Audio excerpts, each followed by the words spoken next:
साथियों नमस्कार, जय भगवान विश्वकर्मा। आज हमारे साथ पंडित पीएल शर्मा जी हैं और विश्वकर्मा जागरूकता अभियान के इस मंच के माध्यम से पंडित पीएल शर्मा जी के साथ आज का जो विषय उठाया है हम लोगों ने पंडित पीएल शर्मा जी के साथ, उस विषय का यही है कि हमारे प्रधानमंत्री जी कहते हैं वन नेशन वन इलेक्शन, मतलब सब कुछ एक साथ हो।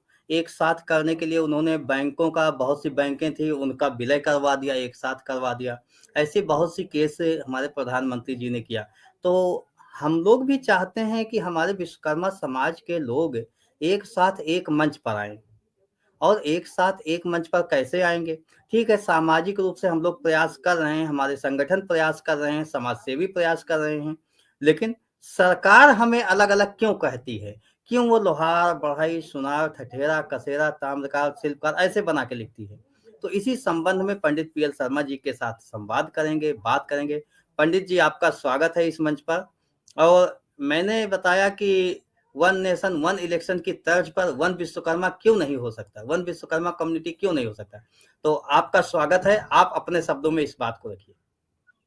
मैं कह रहा हूं, आज दैनिक जागरण के समाचार पत्र के पेज नंबर 8 पर एक खबर छपी है। बीसी-ओसी एक्ट बनवाने वाले दल का समर्थन करेगी नैतिक पार्टी। नैतिक पार्टी ने SC/ST आयोग की तर्ज पर बीसी-ओसी एक्ट बनाने की जो है क्या विचार किया है और कहा हम उसको समर्थन करेंगे, जो इसका समर्थन करेगी बीसी-ओसी एक्ट का। तो इसका मतलब है आज के समय में अब स्थिति ये हो गई है कि ब्राह्मण समाज को भी ये एक्ट की आवश्यकता पड़ गई। मतलब इतना अत्याचार हो रहा है समाज पर, तो ऐसे विश्वकर्मा समाज को भी आवश्यकता है। लेकिन स्थिति यह है कि विश्वकर्मा समाज है कहां पर, वो एक जगह पर स्थिर नहीं है, वो ढुलमुल नहीं चलता है, कभी इधर कभी उधर कभी उधर। राजनीतिक दल के रूप में हम तभी समर्थ हो पाएंगे जब किसी एक दल को हम समर्थन करेंगे, एक पार्टी को समर्थन करेंगे। आज स्थिति यह है कि गूगल पर तमाम चीजें पड़ी हुई हैं। आप खोलिए विश्वकर्मा जाति, फिर खोलिए आप तमाम प्रकार के वो जो है मिल जाएंगे, आपको लिटरेचर मिल जाएगा, आपकी उत्पत्ति कहाँ से हुई, कहाँ क्या है, और सारी जगह पर आपको गूगल बता रहा है कि आप ब्राह्मण हैं। लेकिन हम ब्राह्मण मानने के लिए तैयार नहीं है। मैं आज समाज को यह तय करना पड़ेगा कि वो 27% आरक्षण के लिए बैकवर्ड बनेगा या 50.5% में अपना स्थान प्राप्त करने के लिए सामान्य में जाएगा। सामान्य में अगर जाएंगे तो हमारे समाज की वार्षिक आय 8 लाख रुपए नहीं है। मैं समझता हूं कम से कम 70% लोगों की आय तो 8 लाख रुपए वार्षिक नहीं है। तो जब 8% 8 लाख वार्षिक आय नहीं है तो हमें वो EWS का लाभ क्यों नहीं मिल रहा है? तो हमें EWS के लाभ में भी 10% का मिलेगा, और 10% में ले कौन जा रहा है? ब्राह्मण, क्षत्रिय, वैश्य। उनकी भी कुछ जातियां हमारे OBC में है। मैं भी देख रहा था उत्तर प्रदेश में के क्रमांक नंबर 8 पर कुम्हार प्रजापति है, 12 नंबर पर गोसाई है, 31 नंबर पर बढ़ई बरही है, विश्वकर्मा रामगढ़िया, 49 पर लोहार सैफी, 51 नंबर पर सुनार, 16 नंबर पर गिरी, 66 पर राज या मेमार, और 74 पर राय या सिख है, यानी सिख समाज में राय समुदाय है। तो ये विभाजन क्यों? जैसे हमारी एक जात कर दीजिए आप कर्नाटका में, आंध्र प्रदेश में कहते हैं विश्व ब्राह्मण में रखा जाए। मेरे पास ये नेशनल कमीशन फॉर जो है ये रिपोर्ट है, national commission for backward classes Karnataka branch की, और कर्नाटका ब्रांच ने जो है इस पर अपना करते हुए अपनी वो दिया है एंट्री 160 नंबर पर विश्वकर्मा, अक्सले, अक्साली, लिंगायत, अक्साली, आचारी, बाडीगर, बेला पत्रा, बेल्यू, अक्साली, बिट्टू, कंचारी, आचार्य, विश्व ब्राह्मण, देवग ब्राह्मण, कर्मार, लिंगायत, कोचार, कमलायन, लोहार, कमारी, कमारी, कमसाल, लिंगायत कमसाली, कमसोला, पांचाल, पंचाला, मेस्ता, सुतार, बाडीगर, लिंगायत बाडीगर, बेदीवाडी, सोनी, सोनार, बटारे, गज्जर, शिल्पी, सुहागर, तेचार, थट्टान। और इनको कहा गया है कि इनको जो है सेंसस में, जनगणना में विश्व ब्राह्मण के अंतर्गत रखा जाए। तो मैं कहता हूं यही चीज जो है केंद्र स्तर पर एक क्यों नहीं हो सकती है। जब हम वन इलेक्शन वन नेशन की बात करते हैं तो विश्वकर्मा समाज को भी तो एक जगह पर रखिए।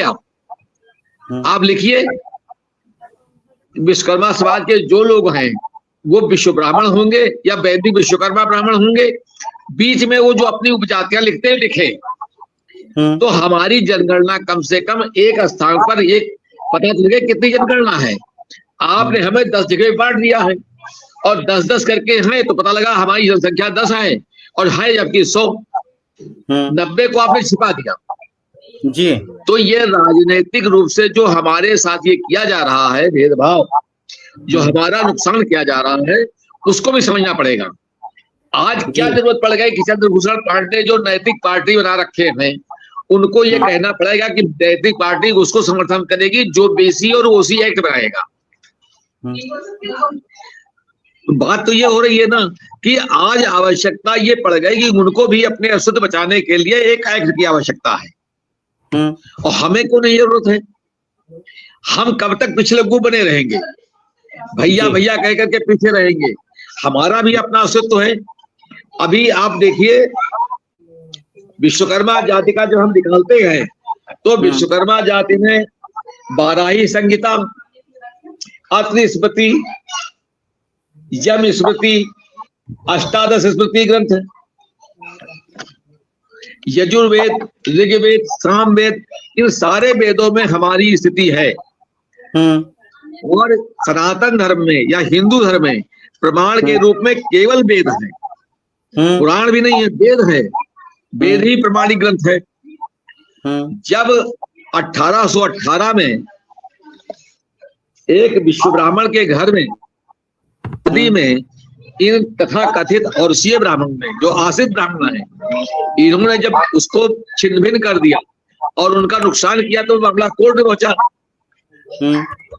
जिला जज अदालत चित्तौड़ में पहुंचा और उस चित्तौड़ के अंदर जो है उन्होंने यजुर्वेद, पुरुष सूक्त, मूल स्तंभ, वज्र उपनिषद, वामन पद्म पुराण, कपिल आदि, गीता का आदि का जो उदाहरण प्रस्तुत किया और ये साबित किया कि हम ही वास्तव में श्रेष्ठ ब्राह्मण हैं। जी। कोर्ट तो ऐसे मानता नहीं है कि आप कह मान लेंगे, वो तो प्रमाण चाहिए उसको ना। जी। तो प्रमाण की स्थिति पर ये हो गया। लेकिन हमारी सोच क्या हो गई, हमारे ग्रंथों को, हमारे साहित्य को छिपाया गया और छिपाते हुए हमारी स्थिति ऐसी शून्य कर दी कि हम कहीं की न रह गए, ना हम कहीं पर रह गए। जिसकी सत्ता आती है वो अपने समाज को बढ़ाता है और हमको कहीं पूछता नहीं है। हमारे बच्चे कहीं अगर अपने प्रतिभा के बल पर सिलेक्ट हो गए तो सिलेक्ट हो गए, लेकिन ये नहीं है किसी की सरकार आ जाएगी तो हमको ये सम्मान मिलेगा। क्या कारण है कि हमको नहीं मिलता है? हमारे यहाँ का व्यक्ति जो है, हमारे समाज का, जिस जगह पर जाता है अपनी अपनी छाप छोड़ता है और वो न्यायपूर्ण कार्य करता है। जबकि आश्रित ब्राह्मणों के लिए अंग्रेजों के विचारधारा थी कि ये न्यायी नहीं है, इनसे न्याय की उम्मीद नहीं की जा सकती है। तो जब हम न्यायप्रिय हैं, हम कर्मशील हैं, परिश्रमशील हैं, भिक्षुक नहीं है, तो हमारा भी अस्तित्व होना चाहिए। जी। और विश्वकर्मा समाज को आगे लाने के लिए उसको उसके साहित्य के बारे में, उसके समाज को जागृत करना पड़ेगा और हमें अपनी छोटी भावना, हीन भावना और थोड़ा लालच छोड़ना पड़ेगा। अगर हम अपने लालच को छोड़ देंगे तो निश्चित है हमारा संबंध बना रहेगा। भाई आपको भिखारी तभी कहेगा कोई आदमी जब आप कुछ भीख मांगेंगे उससे। एक कहावत है, आव गया, आदर गया, नैनन गया स्नेह, ये तीनों तबही गए जब ही कहा कछु दे। जब आप किसी से मांगोगे तभी आप उसके सामने हीन बनोगे। बामन भी राजा बलि के सामने तब हे बन गए जब उन्होंने 3 पग भूमि मांगी। भले उन्होंने राजा बलि का राज्य छीन दिया उस अपनी चाल से, लेकिन उसके सामने तो भिखारी रहे वो सब कुछ दे करके भी दाता रहा, और बामन जो है भिक्षुक रहे। तो हमें जो है भिक्षुक नहीं बनना है, हमें कर्मशील बनना है। और देखिए, मैं ये नहीं कहता हूं कि आपको ब्राह्मण बनना है, आप ब्राह्मण तो जन्मजात सही हैं। विश्वकर्मा कुले जाता निश्चित कर ब्राह्मणा तद्वंशे सुदत्तदास विश्वकर्मा ब्राह्मणा। तो स्थिति यह है कि ऐसा नहीं है कि हमको बनने की जरूरत है, हम जो है वही बने रहे। लेकिन ये होगा कि हमको अपने बच्चों को बचपन से ही संस्कार डालने पड़ेंगे, शिक्षा के लिए प्रेरित करना पड़ेगा, उत्कर्ष के लिए प्रेरित करना पड़ेगा, और ये कहना पड़ेगा ये लक्ष्य तुम्हें प्राप्त करना है जी। एक बात निश्चित है, अगर आपके सामने एक लक्ष्य रख दिया जाए कि आपको इतने % मार्क्स लाना है, तो आप शुरू से तैयारी करेंगे ना। जब शुरू से तैयारी करेंगे तो आ जाएगा। लेकिन साल के 9 महीने आप सोते रहे और 3 महीने में चाहे आप शॉर्टकट से कुछ कवाज पा जाएं, तो केवल आप पासिंग मार्क पाएंगे, डिक्टेशन नहीं मिलेगा आपको उसमें विशेषज्ञता नहीं मिलेगी, प्रवीणता नहीं मिलेगी, केवल पासिंग मार्क मिलेगा। तो हमको पासिंग मार्क छोड़ करके हमको विशेषज्ञता हासिल करनी है। और विशेषज्ञता हासिल करने के लिए यह आवश्यक है कि हमें अपने बारे में लोगों को बताना पड़ेगा। मैं भी देख रहा था, एक मयूर मिस्त्री जी ने वंशावली निकाली है, और उस वंशावली में आदि विराट विश्वकर्मा के बाद में ब्रह्मदेव, ब्रह्मदेव से अंगिरा, अंगिरा से फिर आगे पूरी सृष्टि चली है, और विश्वकर्मा भी कई हुए हैं। और विश्वकर्मा जो हुए हैं वो आपत्य के जो है वो विश्वकर्मा, और विश्वकर्मा के बाद फिर विश्वकर्मा, और उन विश्वकर्मा से 5 हुए, मनमय, तोषा, शिल्पी, दैवज्ञ, और इनका वंश आगे बढ़ता चला गया। तो हमें अपने साहित्यिक में, अपने जो है जो भी हमारी पुरानी प्राचीन परंपराओं में, प्राचीन ग्रंथों में हमारे बारे में उथित है, उसे भी जानना पड़ेगा और समाज को बताना भी पड़ेगा। आप ये काम कर रहे हैं, आपके माध्यम से लोगों को ये बात पहुंच रही है, और ये प्रयास हमारा जो है निष्फल नहीं जाएगा। ये जब भी सुना जाएगा तब लोग अपने साहित्य को देखेंगे। जब हम कहते हैं कि दशम यजुर्वेद के दशम मंडल के सूक्त 81-82 को देखिए, तो ऐसा नहीं है कि सूक्त 81-82 आज है, कल भी रहेगा। और ऋग्वेद का वो सूक्त जो कहता है, पुरुष सूक्त में भगवान अम्बेडकर की एक पुस्तक है who beer Shudras, who beer Shudras में भी विश्वकर्मा को पुरुष कहा गया है, और पुरुष कह करके पूरा वर्णन किया गया है। लेकिन आज क्या है, आज का जो राजनीतिज्ञ है, जो राजनेता है, वो अपने मतलब के लिए तो अम्बेडकर की बात करता है, लेकिन अम्बेडकर के सिद्धांतों का अनुशीलन नहीं करता है, अनुपालन नहीं करता है। अगर वो अनुशीलन करे अम्बेडकर की, तो तमाम समाज में फैली हुई विषमताएं अपने आप समाप्त हो जाए और जिसका जो स्थान है उसको मिले। हम कर्मशील भी हैं, न्यायशील भी हैं, दाता भी हैं, भिक्षुक नहीं है, भिखारी नहीं है। हमने कभी किसी से भीख नहीं मांगी, हमने कर्म किया और कर्म के फलस्वरूप और सबको सुख दिया। यजुर्वेद के अध्याय 4 श्लोक संख्या 9 में शर्मा शब्द की व्याख्या दी गई है कि शर्मा वो है जो सुख कारक है। जैसे ब्राह्मण के 2 कर्म हैं, इष्ट कर्म और पूर्त कर्म। तो इष्ट कर्म का में 6 आते हैं, यजन याजन, पठन पाठन, दान प्रतिदान। पढ़ना पढ़ाना, यज्ञ करना यज्ञ कराना, दान लेना और दान देना। और पूर्त कर्म में आते हैं कुआं, बावली, हल, ये सब प्रकार के बनाना। पहली आवश्यकता आपको जीवन जीने के लिए लोहे की आवश्यकता पड़ेगी, भोजन करने के लिए या सब्जी काटने के लिए भी लोहे की आवश्यकता पड़ेगी।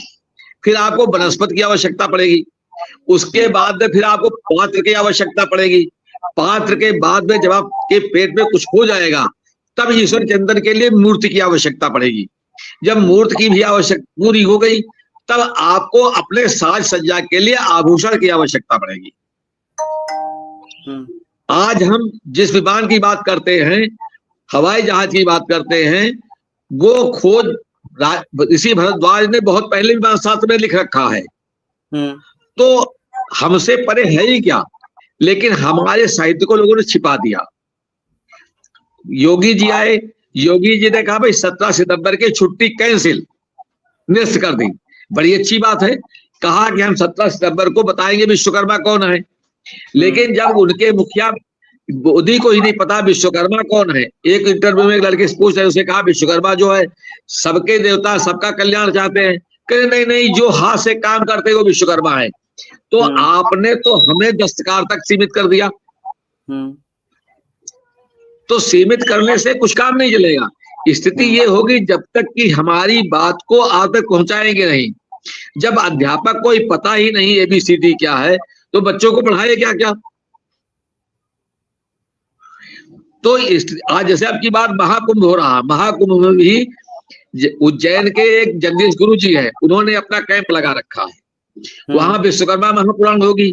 तो इलेक्ट्रॉनिक मीडिया का असर ये हो गया कि आज हर जगह पर विश्वकर्मा क्या है, विश्वकर्मा के बारे में बात होने लगी। लेकिन ये राजनेता हमको पीछे ले जाना चाहते हैं, ये हमको कुछ देना नहीं चाहते हैं, हमसे वोट तो लेना चाहते हैं, लेकिन हमारे कल्याण के लिए कोई कार्य नहीं करना चाहते हैं। तो स्थिति यह है कि हमें इस बारे में भी सोचना पड़ेगा और हमारी जागरूकता का परिणाम ये होगा कि हम इतने पत्र लिखें केंद्र को और राज्य सरकारों को, जिससे उनको हम पर उस पर कार्रवाई करनी ही पड़े। जनरली कोई कार्रवाई नहीं करता है, लेकिन कार्रवाई तब करेगा जब हमें कहना पड़ेगा। जैसे हमारे यहाँ का MLA है या MP है, हम उससे भी कहे भाई हमारे बारे में तो कुछ करिए, आप उठाइए विधानसभा में, आप केंद्र में उठाइए, बात तो आए कम से कम। जब बात उठेगी तब चर्चा होगी, जब चर्चा होगी तो साहित्य की खोज होगी, जब साहित्य की खोज होगी तब हमारी स्थिति सामने आएगी। भाई पहले जब समय में जब माचिस नहीं थी, इतनी व्यवस्थाएं नहीं थी, तो आग आपके यहाँ 24 घंटे चलती थी। आग को किसी से आग मांगने की जरूरत नहीं थी, आपको पानी की जरूरत नहीं थी, पानी सब आपके यहाँ कोई से लेते थे, आग आपसे लेते थे। तो आप तो दाता रहे सदैव, भिखारी कभी थे ही नहीं। तो हमको अपने उस दातापन को फिर से सजोना पड़ेगा और सजो करके समाज को एक दिशा दिखानी पड़ेगी। और समाज को दिशा दिखाने का काम केवल और केवल विश्वकर्मा समाज कर सकता है, कोई दूसरा समाज नहीं कर सकता है, क्योंकि दूसरा समाज उतना ही करेगा। इन्होंने जैसे कहते हैं कि आपको क्या है, एक कायस्थ जात होती है, बहुत होशियार जात है, क्योंकि पढ़ी लिखी होती थी। उसने ब्राह्मणों से कहा कि पंडित जी आपको क्या करना है, आप घंटी बजाइए, पूजा करिए, सीधा मिलेगा आपको, सब प्रणाम करेंगे, पैर छुएंगे और दान देंगे, आपका कल्याण हो जाएगा। ठाकुरों से कहा आप तो राजा साहब है, आप तो शासन करिए, आपसे क्या मतलब है, सब हरवाहे कर काम करेंगे और आप यहाँ राशन दे जाएंगे। तो राजा साहब हो गए। बनिया से कहा देखे तुझे व्यापार करना है और तू अपना कुछ हिस्सा दोनों को, ब्राह्मण और क्षत्रिय को देगा, और शूद्र को बता दिया तुमको सेवा करनी है। लेकिन अंबेडकर ने अपनी पुस्तक हू वियर्स शूद्राज में 5 वर्णों की व्याख्या की है। और स्वामी निष्ठानंद सरस्वती जो हैं वो भी कहते हैं ब्राह्मण, क्षत्रिय, वैश्य, शूद्र और अंत्यज। अंत्यज का मतलब अछूत नहीं होता, अंत्यज का मतलब होता है जो सबसे बाद में पैदा हुआ। तो हमें देखिए संस्कृत के जब तक हमें पता नहीं है अंत्यज क्या है, तब तक हम उसे अछूत मान बैठे हैं। इन्होंने डिवाइड क्या किया, इन्होंने शूद्रों में भी 2 कैटेगरी बना दी, सछूत और अछूत। जिनके यहाँ पानी पीना वो सछूत हो गए और जिनको दूर रखना है उनको अछूत कह दिया। एक ऋषि था, एक योगी, उसके प्राण कंठ में आ गए, बहुत दिन से भूखा था। तो जरा सामने देखा एक चांडाल जो है अपनी मिट्टी के हांडी में दाल पका रहा था। तो उसने, योगी ने कहा महाराज थोड़ा दाल मुझको दे दो। उसने कहा राम राम महाराज, आपको दाल देंगे तो मुझे पाप लगेगा, मुझे नरक में नहीं जाना है। तो पंडित जी ने जो है, योगी ने जबरदस्ती उसकी हांडी से दाल थोड़ी निकाली और पी लिया। अब उनके प्राण जो कंठ में थे वो शरीर में आ गए। तो उसने कहा महाराज जल दे क्या, जल? उसने कहा राम राम, मैं तुम्हारे हाथ का छुआ पानी कैसे पी लूंगा, मेरा धर्म नष्ट हो जाएगा। उसने कहा महाराज झूठी दाल तो आपने खा ली, तब आपका धर्म नष्ट नहीं हुआ, अब पानी पिएंगे तो धर्म नष्ट हो जाएगा। उन्होंने कहा देखो बेटा, प्राण रक्षा सबसे बड़ा धर्म है। प्राण रक्षा के लिए मैंने जो है तुम्हारी दाल पी, लेकिन अब मुझ में इतनी सामर्थ्य है मैं आगे जाकर के जल पी सकूं, इसलिए अगर मैं अब पीऊंगा तब मुझे पाप लगेगा, प्राण रक्षा के लिए पाप नहीं लगेगा। तो ये परिभाषाएं हैं, ये बताई गई व्यवस्थाएं हैं कि कैसे हम अपने जीवन को सुचारू रूप से रखें। हमको सरवाइव करने के लिए समाज के, देश काल परिस्थिति के अनुसार ही कुछ करना पड़ता है। लेकिन जब हमें ये अधिकार मिला है कि हम अपनी बात कह सके, तो हमको अपनी बात कहनी पड़ेगी। लेकिन हम आज एकाएक गांव में चले जाएं, हम कहते हैं हम तो पंडित जी हैं, तो कोई नहीं मानेगा। लेकिन अगर हम संस्कारवान होते जाएंगे, हम तिलक रखेंगे, चोटी रखेंगे, जनेऊ रखेंगे, तो भले 4 लोग न मांगे, लेकिन दूसरे लोग जो हैं वो मानने वाले जो है वो हाथ जोड़ के प्रणाम जरूर करेंगे। और प्रणाम करेंगे तो आगे चल करके आपकी सामर्थ्य बन जाएगी, आप स्थायित्व हो जाएगा। और फिर वही व्यक्ति जो आपका उपहास करता था वो भी पंडित जी मानेगा। मैं एक उदाहरण बताऊं, मैं एक बैठा था, मैंने कहा मैं पांचाल ब्राह्मण हूं, तो एक ने हंसी क्या कहा, तुम ब्राह्मण नहीं है, पांचाल ब्राह्मण हो। तो हमने उससे कहा भाई तुम कौन हो, तुम सरजू पारीण हो या कानिकुब्ज हो, या तुम विश्वा वाले हो या तीन तेरा वाले हो, द्रविड़ हो या ये हो। तो जब आपको पता होगा तभी तो आप प्रतिवाद करेंगे। और अंत में ये बात हुई कि उसको मानना पड़ा कि हाँ हाँ आप ब्राह्मण हैं, उच्च ब्राह्मण हैं। तो अपनी उच्चता साबित करने के लिए आपको परिश्रम करना पड़ेगा, पढ़ना पड़ेगा। अगर आप पढ़ाई नहीं करेंगे तो आप कुछ भी नहीं कर पाएंगे। पढ़ने के लिए आपको साहित्य पढ़ने के लिए पढ़ना जरूरी होता है। अगर संस्कृत नहीं आती तो वेदों के सूक्त आपको आएंगे नहीं, उसका अर्थ नहीं लगा पाएंगे आप, और अर्थ का अनर्थ लगा करके लोग कर देंगे। श्रीमद् भागवत कथा होती है, कोई भी कथा व्यास खुले मंच से ये नहीं कहता है कि विश्वरूप जो विश्वकर्मा, दृष्टा विश्वकर्मा के पुत्र थे, उनकी हत्या से इंद्र को ब्रह्म हत्या लगी। कहीं तो ऐसा अगर इतना बता दें तो त्वष्टा विश्वकर्मा कौन थे, राज तो खुल जाएगा ना। विश्वकर्मा तो इसीलिए भी देते हैं, लेकिन नहीं, हमने भी तो क्षमता नहीं है। हम बुला करके उनसे कथा तो करवाते हैं, लेकिन हम प्रश्न नहीं कर सकते महाराज ये कौन तीसरा, किसके माँ बाप कौन है, माँ बाप कौन है, ये भी पूछना चाहिए हमको। 2019 में शुक्लागंज में जब मैंने वैदिक श्रीमद् भागवत कथा कराई तो विराट विश्वकर्मा का चित्र लगाया, और वहां जो यज्ञ कुंड बनवाए, 5 यज्ञ कुंड थे। जनरली जो भी ब्राह्मण कुंड बनाते हैं, चार कोने का कुंड बनाते हैं, उसी में यज्ञ करते हैं, उसी में हवन कराते हैं।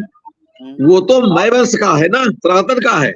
हाँ, वो 4 मय का है, 4 मय का होता है। हाँ, मनु का तो त्रिकोण है, मय का चतुष्कोण है, त्वष्टा का खटकोण है, शिल्पी का वर्तुल है गोल, और दैवज्ञ का जो है वो अष्टकोण है। तो ये हमारे यज्ञ कुंड है। जब हमें जानकारी होगी तभी वहां देखते थे, तो किसी को पता ही नहीं था। तो आप अपनी क्षमता का जब प्रकटीकरण करेंगे तभी तो आपकी क्षमता पता लगेगी। आपकी क्षमता जब पता ही नहीं किसी को आपका क्या है, तो वो तो जो उनको पता है, जैसे वो पंडित जी हैं, उनको नहीं पता तो संस्कृत का श्लोक जोर जोर चिल्लाएंगे, क्योंकि उनको कोई टोकने वाला नहीं है, बोलने वाला नहीं है। वो चाहे शुद्ध श्लोक बोले चाहे गलत श्लोक बोले, पंडित जी हैं इसलिए नहीं बोलना है। और भ्रम क्या फैला रखा है, भ्रम फैला रखा है कि आचार्य से आप प्रतिवाद नहीं करेंगे, वो गलत बोले या सही बोले, लेकिन जिसको जानकारी हो तो बोलेगा भाई। अब आज एक कहावत हो, एक गणेश जी का मंत्र है, ओम गणपतये नमः, ओम गुहामहे हवामहे प्रणपता को हुंगामहे, लेकिन उसका अर्थ लोग गलत बताते हैं कि हमारा यजमान गूंगा और बहरा है, हम जो कुछ करेंगे वो करेंगे, पहली शादी इससे होगी। अरे नहीं भाई, गणपति को प्रथम पूज्य का स्थान कब मिला? जब उन्होंने अपने बुद्धि से अपने माता पिता की पूजा की। तमाम लोग देवता थे, कोई हंस से चला, कोई गरुड़ से मोर से चला, कोई बैल से चला, कैसे भी सब लोग परिक्रमा करने के निकले। उन्होंने कहा मेरे पिताजी और मेरी माता जी ये सातों लोगों के बराबर हैं। माता पिता की पूजा परिक्रमा कर ली और सबसे पहले पहुंच गए। तो उनकी बुद्धि की पूजा होती है, गणेश की नहीं होती है। गणेश की बुद्धि की पूजा होती है। और इतनी क्षमता थी कि वेद, उन्होंने गणेश जी ने कहा भाई हम लिख तो देंगे आपको, लेकिन आप अगर रुक जाएंगे तो भाई मैं कलम रख दूंगा। तो व्यास से कहा देखिए जन्म से कुछ नहीं होता है। वेद व्यास पाराशर के पुत्र थे और पाराशर ऋषि और धीवर कन्या के पुत्र थे, सत्यवती के, जो बाद में महाराजा शंतनु की पत्नी बनी। लेकिन आज वो वेद व्यास पूज्य हैं, व्यास द्वैपायन कहे जाते हैं। तो स्थिति ये है कि आपकी क्षमता, आपकी प्रखरता ये महत्वपूर्ण रखती है और उसके लिए आपको बचपन से ही जानकारी मिलेगी। हमको भी कहीं चोट लगी हुई तब मैंने शास्त्रों का अध्ययन किया। अगर चोट लगती हम भी शास्त्रों का अध्ययन न करते। भाई हमारी सोसाइटी जो है ब्राह्मणों और क्षत्रियों की थी, उन्हीं के बीच बैठते थे, उन्हीं के बैठते बैठते बात होने लगी। तो जब बात हुई, हमको अपनी जानकारी हुई, तब तो हम भेज जाते थे जी। मैं तो बाबा जय गुरुदेव का भी अनुयायी हूँ। 1977 में जब साबरमती में कार्यक्रम था इनका, तो हम लोग वॉल राइटिंग करते थे। तो एक दीक्षित जी थे, उन्होंने कुछ कहा, हमने कहा दीक्षित जी ना आप मुझसे ज्यादा कुलवान हो और ना ज्यादा मुझसे पढ़े लिखे हो, तुम भी इंटर हो मैं भी इंटर हूँ, और रह गई बात कुल भी मेरा तुमसे ऊंचा है। और जो बात मैंने उनसे कही वही जो है काशी में जो यज्ञ हो रहा था उसमें बाबा जय गुरुदेव ने कह दी कि भाई 5 वर्ण हैं, 5 वेद हैं, 5 वेद की बात उन्होंने कही। तो स्थिति ये है कि लेकिन उसको लोगों ने छिपा दिया क्योंकि स्वसम वेद 5वां वेद जो है वो बिल्कुल जैसे ईश्वर निराकार है। तो ईश्वर निराकार है तो उसका ध्यान कैसे लगेगा? ध्यान लगाने के लिए मूर्तियों की परिकल्पनाएं की गई। अगर मूर्ति नहीं होगी ध्यान नहीं लगेगा। भाई हमने अगर आपको देख लिया, अरविंद जी को देख लिया और डॉक्टर अनिल शर्मा को देख लिया, तभी तो आंखें बंद करेंगे तो एक प्रतिभा बनेगी। और रामायण में लिखा हुआ जाने बिन न होए प्रतीति, बिन प्रतीत होए नहीं प्रीति। बिना जाने किसी पर विश्वास नहीं होता और बिना विश्वास के प्रेम नहीं होता है। प्रेम के लिए भी विश्वास होना आवश्यक है। तो स्थिति यह है कि आज समाज को इस बार जागृत करना है कि हमारी वास्तविक स्थिति क्या है, वेदों में और पुराणों में हमारी क्या मान्यताएं हैं। उसके साथ साथ हमें समय के अनुसार हमें भीख नहीं मांगनी है कि ब्राह्मण बन गए तो भीख मांगेंगे आप। यहाँ ये स्थिति है कि आप ब्राह्मण बन करके अपने कर्म करते हुए आपको अपनी श्रेष्ठता सिद्ध करनी है। अगर आप अच्छे डॉक्टर हैं तो लोग आपके पास रहेंगे, और अगर आप छोला झाप डॉक्टर झोला छाप कुछ नहीं कर पाते तो कुछ दिन बाद मरीज लौट जाएगा।